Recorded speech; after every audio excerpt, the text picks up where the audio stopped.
ایک سوال یہ پوچھا جا رہا ہے کہ اس سال یعنی 1441 بمطابق 2020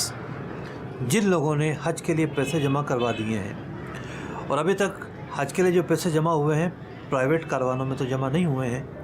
بلکہ گورنمنٹ اسکیم کے لیے لوگوں نے پیسے جمع کروائے ہیں،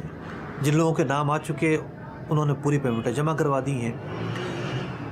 تو آیا کہ اس رقم پر زکوٰۃ دینی ہوگی یا نہیں؟ بات یہ ہے کہ جب یہ رقم جمع ہوتی ہے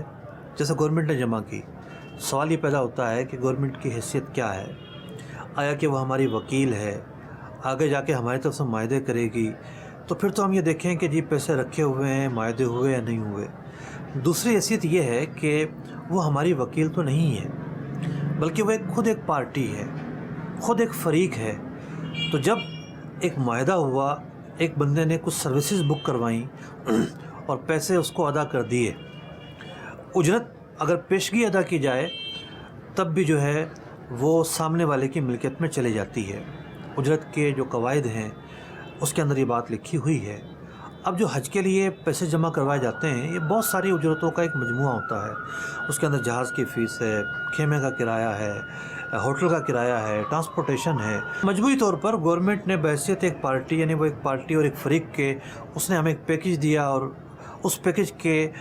مقابل میں لوگوں نے پیسے جمع کروا دیے، تو وہ رقم لوگوں کی ملکیت سے نکل گئی، لوگ اب اس رقم کے مالک نہ رہے۔ کل کو اگر یہ خدا نخواستہ پیکج بیک ہوتا ہے، معاہدہ ختم ہوتا ہے، پیسے واپس آتے ہیں تو پھر دیکھا جائے گا اس وقت کیا ہونا ہے۔ لیکن اگر اس وقت کسی پر زکوٰۃ کی فرضیت کا دن آ گیا ہے، مثال کے طور پر 20 رمضان المبارک کو کسی پر زکوٰۃ فرض ہو جاتی ہے، تو وہ ان پیسوں کے متعلق یہ سمجھے گا کہ یہ میری ملکیت میں نہیں ہے، اور وہ اسی تناظر کو سامنے رکھتے ہوئے اپنے زکوٰۃ کا حساب لگائے گا اور اس رقم پر زکوٰۃ نہیں بنے گی۔ اگر یہ پیسے واپس آ جاتے ہیں بعد میں، تب بھی اگر کسی کا سال پہلے پورا ہو چکا ہے تو پچھلے سال میں اب وہ اس کو ایڈ نہیں کرے گا، آئندہ سال میں ہی اب یہ پیسے ایڈ ہو سکیں گے۔